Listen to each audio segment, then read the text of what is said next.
Төреғалида дәл қазір не болып жатыр? Машина соқты. Агрессия шығады, ашулы болады, Ұнамай ма? Шығып кетіңіз ба?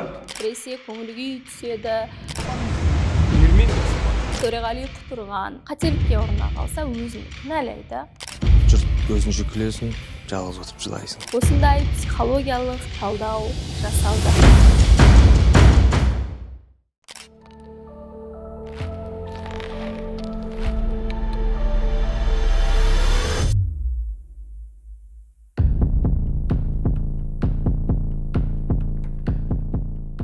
Сәлем құрметтім, менің арнама қош келдіңіз. Сізбен бірге мен психолог, сарапшы маман Эльвира Ерғалина. Бұл менің осындағы алғашқы жобам психологиялық талдау.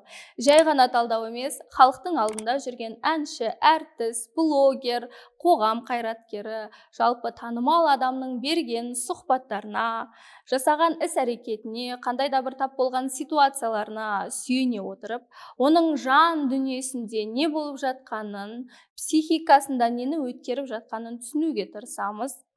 Теледидардан, экраннан көріп қалған жылтырақ образдың, идеал образдың ішіндегі адамды тануға, түсінуге тырысамыз.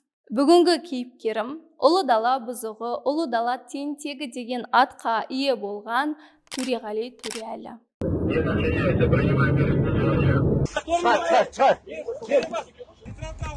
Машина соқты. Соңғы тәртіп сақшылармен болған оқиға халықты дүр сілкіндірді деуге болады.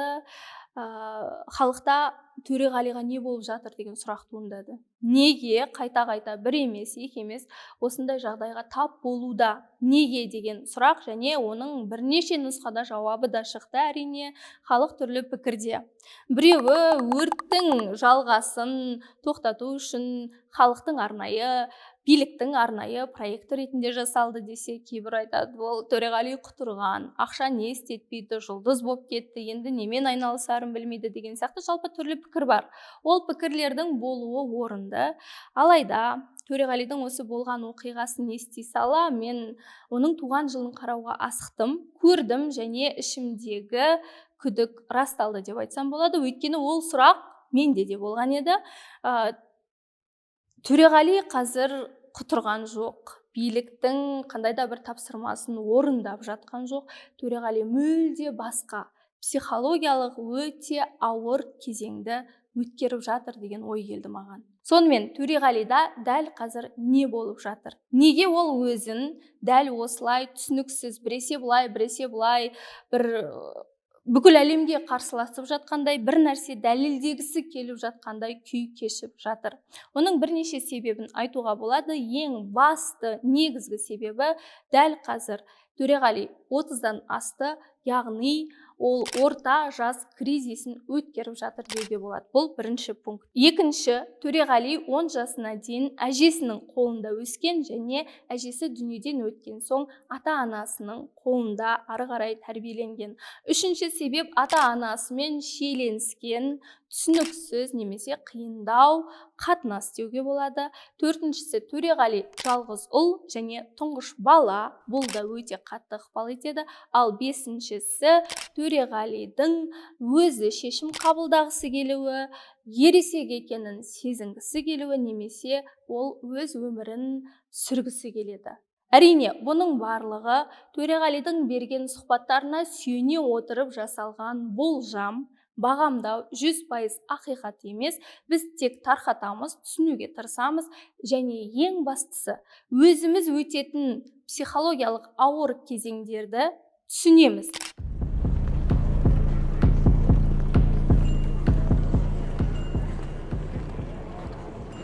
Бірінші пункт. Төреғали дәл қазір 30-дың айналасында орта жас кризисін өткеріп жатуы әбден мүмкін деді. Кризис деген жаман емес, бұл даму кризисі, яғни балалықтан, жастық шақтан ересекке өту кезеңі, сондай аумалы төкпелі кезең. Неге бұл аумалы төкпелі кезең? Өйткені дәл осы сәтте адам осы жастық шағында 30 жасына дейін жасаған ісін саралайды. анализ жасайды. Жетістікке жеттім бе, менің арман мақсатым орындалды ма, орындалмады ма, кейбір өткізіп алған тұстарына өкінуі мүмкін, және болашақта мен не істеуім керек, өмірдің мәні не, мен жалпы не істеп жүрмін, қайда бара жатырмын деген сияқты сұрақпен кездеседі. Көбіне бұл адам оңашаланып қалуы мүмкін, өзімен өзі жалғыз қалғысы келіп, достарынан ажырауы, ортасынан ажырауы деген сияқты, және эмоциясы шайқалады. Біресе агрессия шығады, ашулы болады, біресе көңіл күй түседі, бір өзімен өзі бір ішкі күйзеліске тап болған сияқты болады, және әлемде жалғыз қалғандай күй кешуі әбден мүмкін. Енді әрине әйелдер қауымы эмоциямен жылайды, немесе түрлі конфликтке тап болады, әртүрлі жағдай болады. Десе де көп ер адам дәл осы аралықта сынып кетіп жатады. Шығармашылығын тоқтатады, халықтың алдынан жоқ болып кететін адамдар бар, немесе ішімдікке салынуы мүмкін, немесе құмар ойынға кіріп кетуі мүмкін, немесе тыйым салынған тағы да басқа заттарға, тіпті отбасы ажырап жатуы мүмкін, үйде ұрыс-керіс көбейіп кетуі мүмкін, бір кенет ортаға жай түскендей болады. Былай айтқанда, балалық шақта өтеу керек қарыздарын, кредитін дәл осы кезеңде өтеуге тура келеді. Міне Төреғали осы кезеңді өткеріп жатыр. Енді осы уақытқа дейінгі болған оқиғаларға қарасақ, ауыр өтіп жатқан сияқты, және оның сұхбаттарына сүйене отырып, неге ауыр өтіп жатқанын ары қарай жалғастырайын. Алдымен Төреғалидың анасы айтқан мына бір мәліметке құлақ түрсек. 10 жасқа дейін әжесінің баласы болды ғой, енді үлкен кісілердің баласы болды. Содан кейін кішкене еркелеу болды. Сол кісілерге көрсетіп жүрді еркеліктерін. Содан бөлек шығып кеткеннен кейін біз бөлек тұрмай тұрып, сол енеміз қайтыс болды. Баланы өзіміздің қолымызға берді. Сонымен артынан қарындастары ергеннен кейін кішкене еркеліктері өзінен өзі сая бастады. Төреғали әжесінің қолында өскен бала. Бұл қазақ отбасында кездеседі, қалыпты жағдай, түсінікті жағдай, еш сөйлегеттігі жоқ, біздің салт дәстүрімізде бар нәрсе, және ата әженің баласы болған бала өте ашық болады, бауырмал болады, және жетістікке жетеді деп жатамыз, өнерін қолдайды деп жатамыз. Ол бар. Алайда Төреғали енді жеткіншек шаққа жеткенде, 10 жас деген бұл өтпелі кезең, подростковый возраст дейміз, бойында жыныстық жетілу, гормондар пайда болады, яғни бұл ендігісі ересек адам болып қалыптасу, бала емес, мен үлкенмін деп сол нәрсеге қарай қадам басқан кезінде әжесі дүниеден өтті. Оған дейін ата-анасынан арашалайтын, еркелігін көтеретін, мүлде қарсы келмейтін, кәдімгі ең негізгі тірегі болған адам ең қажет тұста дүниеден өтті. Өйткені жеткіншек шақта баладан агрессия шығады, өзім білем, өзім шешем дейді, сыртқа бір ересек адамның тірліктерін жасағысы келеді, әсіресе ер балалар достарымен қосылып темекі шегіп көреді осы сәтте, немесе ішімдік ішіп көреді, қыздарға көз сала бастайды, бір вечерлерге бара бастайды, өзінше бір шешім қабылдайтын кезең, және ол кезде ата-анасының, үйдегі үлкендердің тарапынан өте көп қарсылық алуы мүмкін, сенің мінезің өзгеріп кетті деген сияқты. Осы тұста Төреғалиға қолдау керек болған кезде әжесі дүниеден өтті, және ол әжесінің дүниеден өтуі қайғыру кезеңін өткеру керек. Жалпы адамның өмірінен адам кетсе, ең жақыны кетсе, адам ішіндегі шерін шығару керек. Біз Төреғалида оның қалай өткен өтпегенін білмейміз. Десе де, анасының сөзіне сүйенсек, одан кейін Төреғалидың еркелігі басылған. Яғни бұл бірден есейіп кетті деген сөз емес, керісінше ішінде әжесіне деген сағыныш, немесе ішінде жанында әжесі болмағандықтан бір жалғыздық қалып қоюы әбден мүмкін.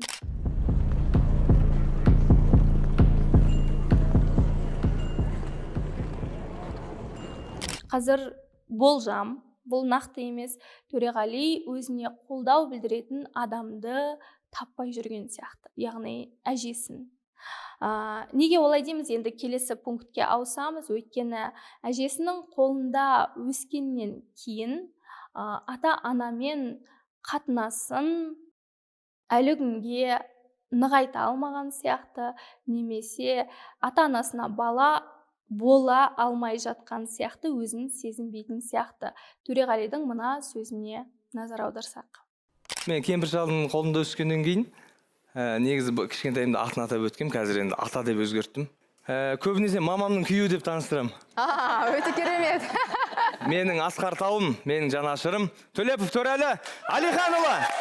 Баланың тілі тәтті көрініп, кей ата-ана өзіне сен дегенді құптап жатады, немесе сен деген ата-анаға сендеу бұл арадағы барьерді алады, жақындастырады деген сияқты енді түрлі түсінік бар. Әркімнің өзі шешеді әрине, десе де ересек жасқа келіп әкесіне әке деп айта алмауы, немесе кей жағдайда менің анамның күйеуі деп айта салуы, қалжыңдауы, күлкіге айналдыруы бұл Төреғали мен әкесінің арасындағы үлкен бір шектеудің немесе блоктың, қорғаныштың бар екенін білдіреді. Және осыған сүйене отырып осылай болжаймыз.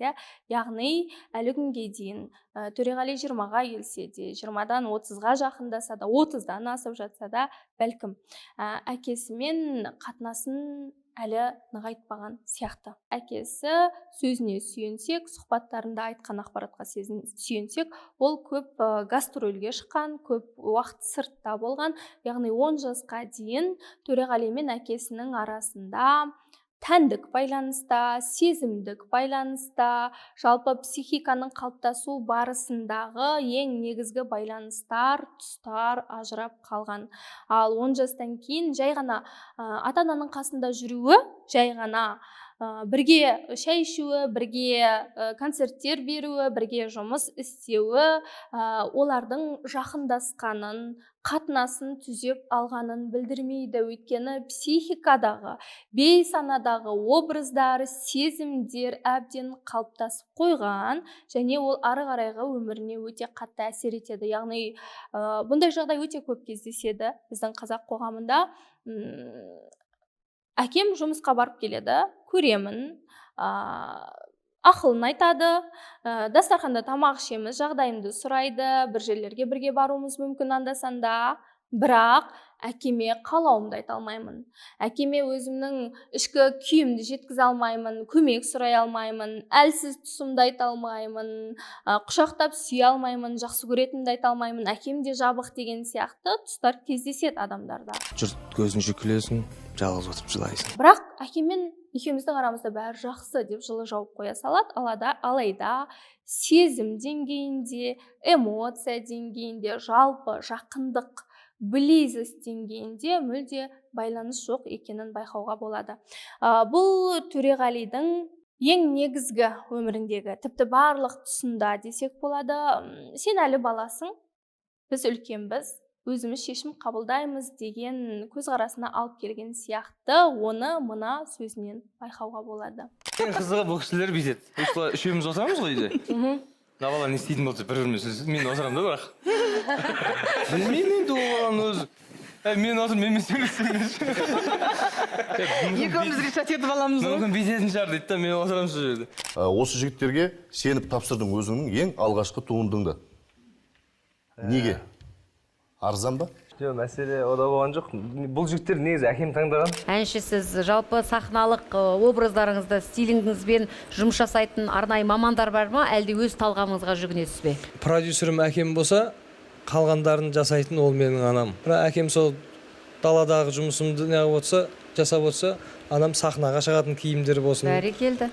Не деген талғам мынау? Иә, бала жанымызда отырып, негізгі мәселеде баламен кеңеспей, баланың қалауын тыңдамай, шешім қабылдай салу дегеніміз, бұл әлі сенің шамаң жетпейді, сен құртасың, шашасың, қателесесің, біз саған ең жақсы жолды ұсынамыз деген ата-ананың махаббатын солайша жеткізуі.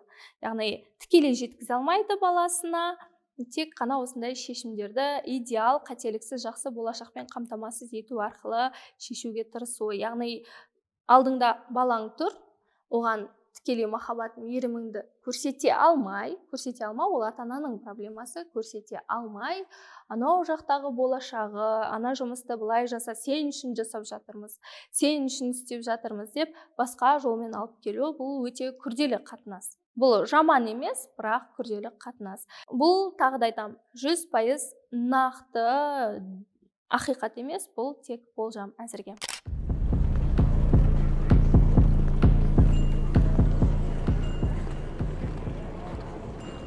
Келесі пункт тұңғыш бала және жалғыз ұл. Төреғали жалғыз ұл. Оны әлеуметтік желілерден де байқап жатырмыз. 2 қарындасы бар және тұңғыш бала.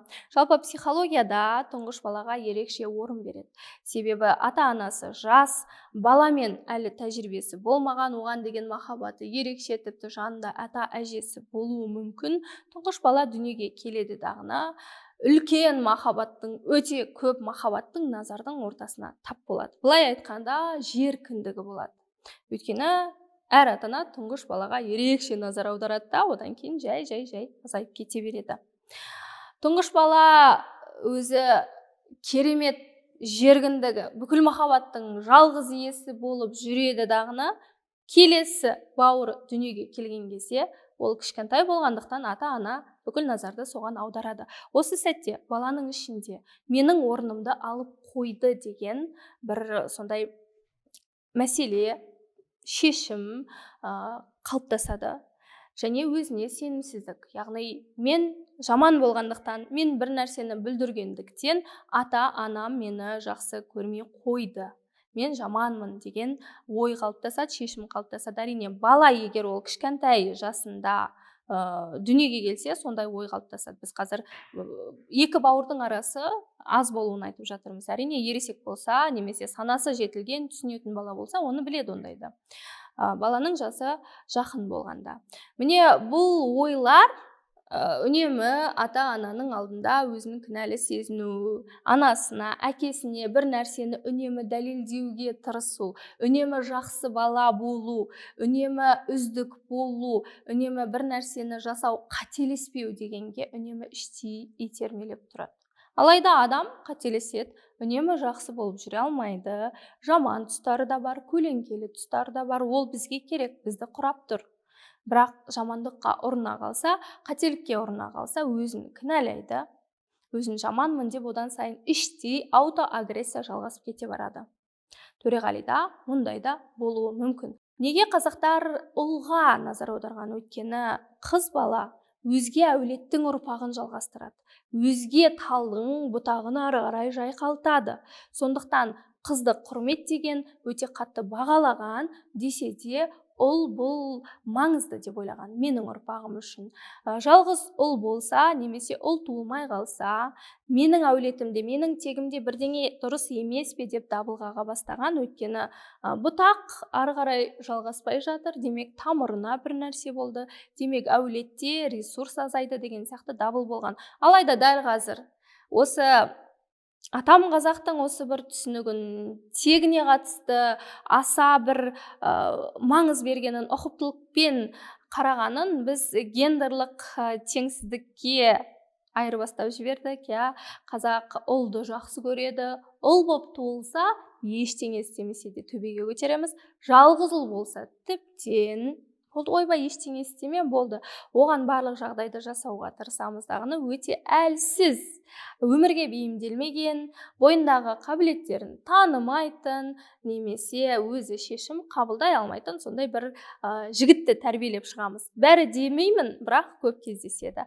Ал қыздар кішкентайынан үй шаруасы, оқу, оған тіпті назар аудармауы да мүмкін. Өзімен өзі өмір сүріп, жетіліп, психологиялық даму бар. Былай айтқанда, өз өмірін өзі сүріп кетеді, өз ақшасын өзі табады, және қызға қойылатын талап та өте көп. Солай ұл мен қыздың арасы алшақтайды. Былай айтқан кезде. Жалғыз ұлда туылғаннан осындай ауыр жүк бар. Ол үшін бұл қысым болуы мүмкін. Ол сізге айтпаса да, ол іштей сезеді, ол нәрсені түсінеді. Және былай айтқанда туылғаннан ол ауыр жүкті көтеріп келе жатыр. Осылай психологиялық даму кезеңдерінен өтетін кезде тағы да жүктер осылаттағыны, ол қысым ұлғаяды. Дәл осындай психологиялық кезеңдерді жалғыз ұл қиынырақ өткереді. Өте қатты әсер етуі мүмкін.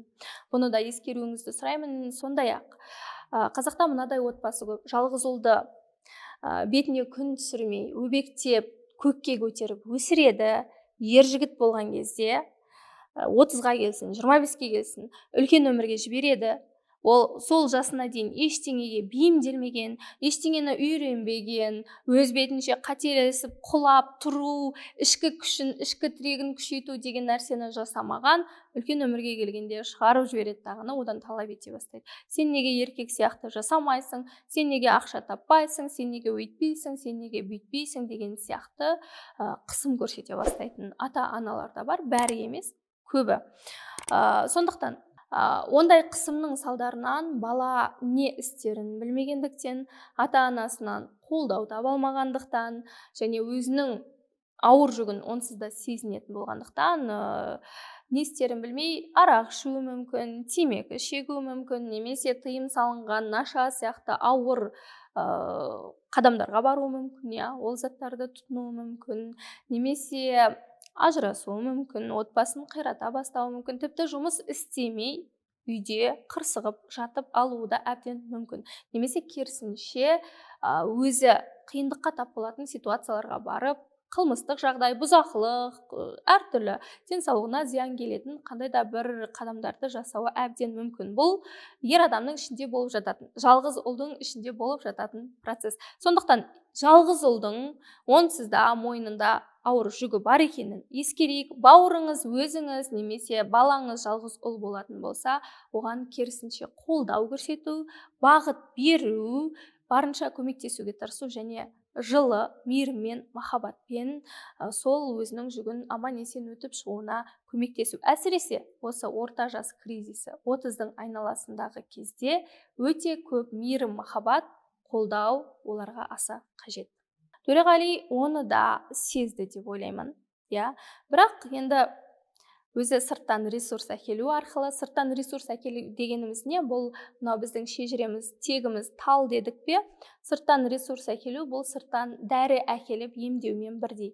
Яғни көп ақша табу, өнерін жасау, масштабқа шығу, даму, жаңа деңгейге шығу, бұрын соңды ата-бабасы жетпеген байлыққа жету, көлік, үй, шетел көру, яғни ата тегін кеңейту, жайқалту және өзге текті әулеттің қызын алу арқылы, яғни ол жақта да ресурстың болуы маңызды.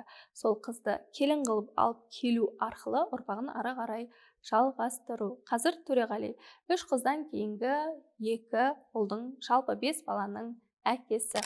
Әкем құсап, ән айтып, әнші болдым. Ағайын басқа ешкімге тең емеші. Ол аздай солақай боп туылыппын. Ұқсамасаң тумағыр деген осы. Әкем ұқсап енді бір ұл тудырсам, маған тек жетпей тұрған әй өнер осы, әй өнер осы,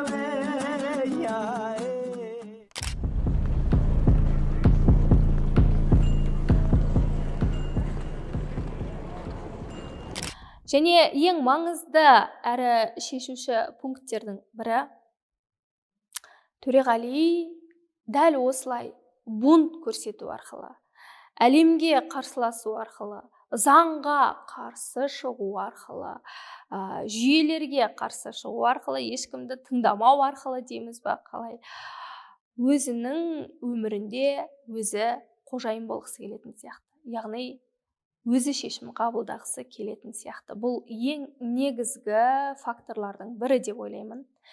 Ақиқат емес, әрине бұл болжам ғана.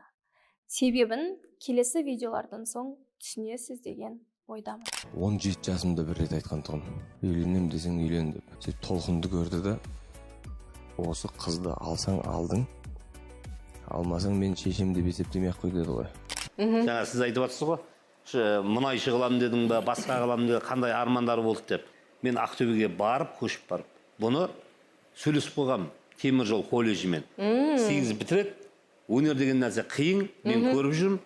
Сен темір жолшы боласың деп Қазақстан темір жол компаниясының жоқ сосын бұл президенті Төреғали деп айтса. иә өмірге келуіме себепкер өнерге келуіме де сол кісі. Мектепте жүрген кезде мектептің қабырғасында одан төмен жаста болсын балаларды жаңағы телевизорға қаратып мультфильм болмаса басқа нәрсе көрсетудің орнына маған сол тәрбиесінің барлығы сол кітап оқыту мен айтыс көрсету болды. Қолымнан жетектеп айтыстың қазіргі патшасы деп айтсақ та болады. мен үйде жата алмаймын, мен бұл басқа қалаға жіберіп қойып, жұрттар айтатын шығар, айтай берсін. Ер адам жарды өзі таңдау керек деп білеміз. Ер адам мамандықты өзі таңдау керек деп білеміз. Жалпы ер адам өмірде өте маңызды шешімдерді, таңдауларды жасау керек деп білеміз. Өйткені ол жауапкершілікті солай сезіну керек. Жауапкершілікті бала күннен алып үйренсе, ол отбасына асырай алатын, отбасына жағдай жасай алатын, балаларына тәрбие, тәлім бере алатын, әке бола алатын, сондай бір қабілетті өзі күшейтіп өседі дағыны, оны ары қарай өзінің балаларына үйрете алады. Алайда жарын өзі таңдай алмау, тіпті жасап жатқан ісінде өзі шешім қабылдай алмау, тіпті киімін өзі таңдай алмау, сахналық образдарын өзі таңдай алмау, мамандығын өзі таңдай алмау, егер бунт жасап қашып кетпесе, бәлкім ол біз әнші Төреғалиді, осы Төреғалиді жалпы көрмес пе едік, басқа жақта жұмыс істеп жүрер ме еді. Дәл қазіргі Төреғалидің жасап жатқаны мен өз өмірімде шешім қабылдағым келеді. Шаршаттыңдар ғой! Сен дегендегілерді шаршаттыңдар! Өз өмірімді өзім сүруге мүмкіндік бересіңдер ма жоқ па? Шешім қабылдайтын ештеңе қалмаса, мен тыйым салынған заттар арқылы да, немесе тыйым салынған ол заңда негізі, заңды бұзу да негізі тыйым салынған, немесе жаңағы заттарды тұтыну да тыйым салынған, немесе жолда өзгелерге зиян келтіру, әсіресе көліктер арасында, ол да тыйым салынған. Сол нәрселерді жасаймын ба, жасамаймын ба, мен өзім шешем. Өзім білем деген бір әлемге, әлемнің бейнесіндегі бәлкім әкесіне, бәлкім анасына осылай қарсылық көрсетіп бір нәрсе айтқысы келетін сияқты, яғни бұл сепарация. Мен ересекпін, мен енді бала емеспін. Мама, папа, қараңыздар, мен ересекпін, мен 30-ға келдім. Мен тіпті өте ауыр тыйым салынған заттарды істеп көре аламын. Мен өзім бір нәрсені жасап, содан шешім тауып, қателесіп, ұрынып, қалайда бір икемделіп кете аламын. Қараңыздар деген маңызды сепарациялық кезең өтіп жатқан сияқты.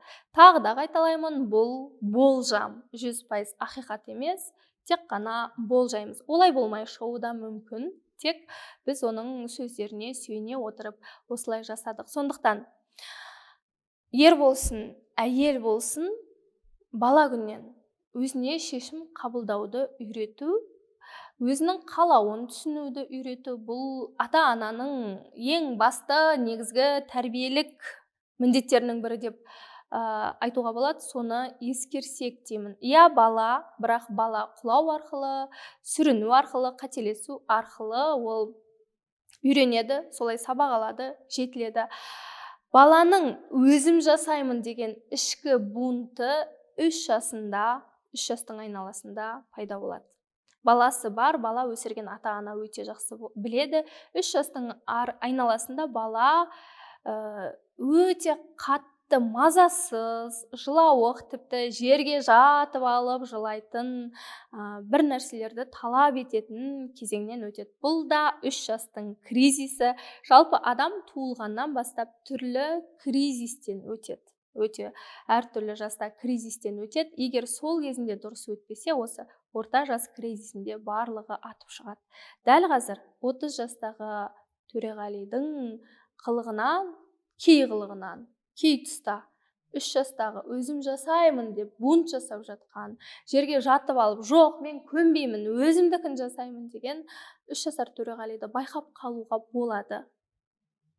Болжам тағы да. олай емес те шығар, бәлкім басқа себебі бар шығар.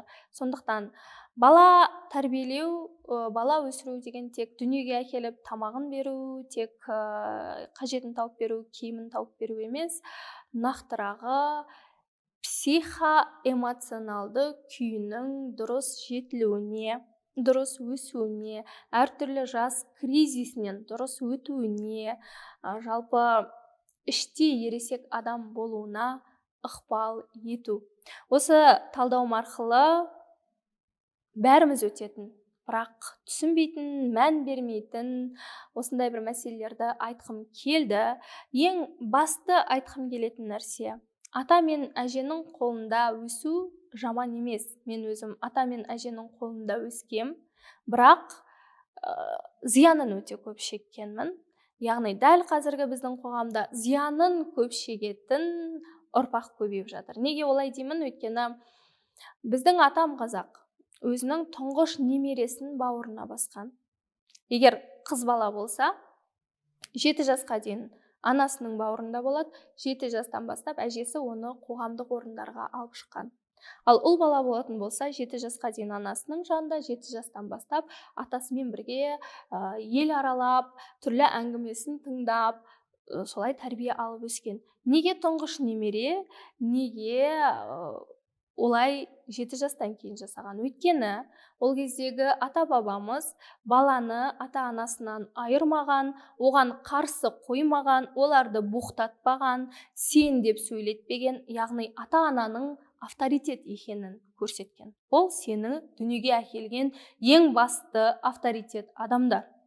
Бірақ тұңғыш бала келесі бауыры дүниеге келгенде менің орнымды тартып алды деген сезімді сезінетінін түйсінгендіктен, дәл қазіргі психологияның тілімен айта алмаса да оны түсінгендіктен, ата әжесі сенің орның еліңнің арасы, халқыңның арасы, сен елдің баласы боласың, сен өнерлі боласың, сен бауырмал боласың деп солай халыққа өсиетін тыңдату, өнерін шыңдату, үлкен кісілермен араласу деген сияқты баланың осы бір травмасын, бұл травма негізі тұңғыш баланың травмасын плюске, минусын плюске айналдырған. Яғни тұңғыш балалардың көбі сондықтан өнерлі, немесе елдің алдында жүретін, көпшіл, бауырмал, сондай сыртта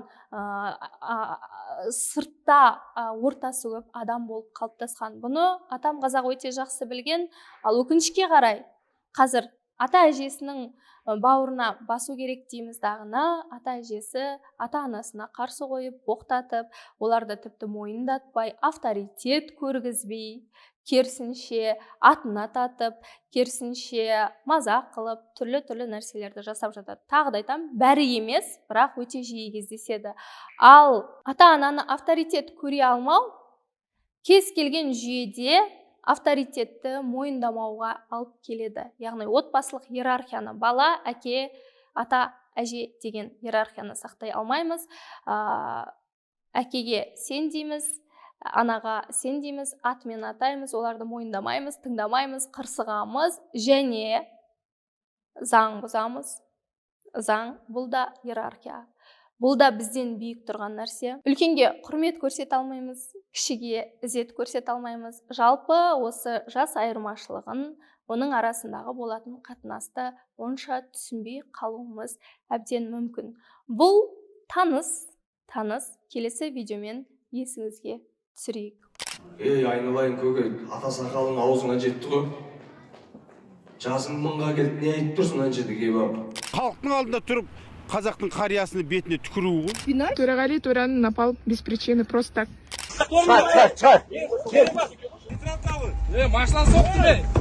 Міне, Төреғалидің өзі айтқан сұхбаттарына сүйене отырып, Төреғалидің жасап жатқан әрекеттеріне сүйене отырып, осындай психологиялық талдау жасалды. Яғни орта жас кризисінен барлық адам өтеді. Кей адам өзі ішкі сезімдерін, эмоцияларын өткеру арқылы, оңаша қалу арқылы 6 айда, 1 жылда бұл кезеңнен тез өтіп кетеді. Ал немесе кей адамдар бірінен кейін бірі түрлі сәтсіздікке ұрынады, шыққан биігінен өзін өзі құлатады, жиған тергеннен айырылып қалады, тағысындағы өте көп зиянға тап болуы мүмкін, түрлі нәрселерге ұрынуы мүмкін. Тіпті 10 жылдап, 20 жылдап осы кризисте қалып қоятын адамдар бар. Дәл осындай қиын өткермес үшін ішкі жан дүниеңізбен жұмыс істеңіз, психолог маманға барыңыз, терапия алыңыз деп айтар едім. Не істеу керек деген сұрақ болса, әрине.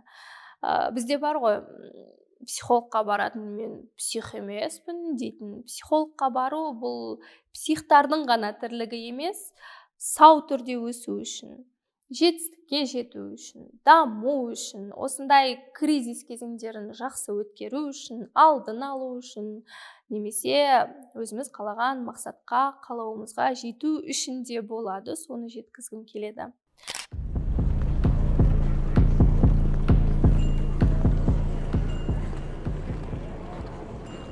Ең маңызды дүниені айтқым келеді және ұмытпауыңызды сұраймын.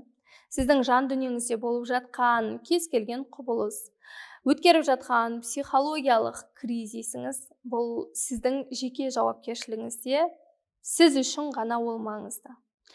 Егер осындай психологиялық кризис өткеріп жатсаңыз, немесе басқа да ішкі себептермен қандай да бір қылмысты, ережені бұзып жасап қойып жатсаңыз, ол заң алдындағы жазадан құтқармайды.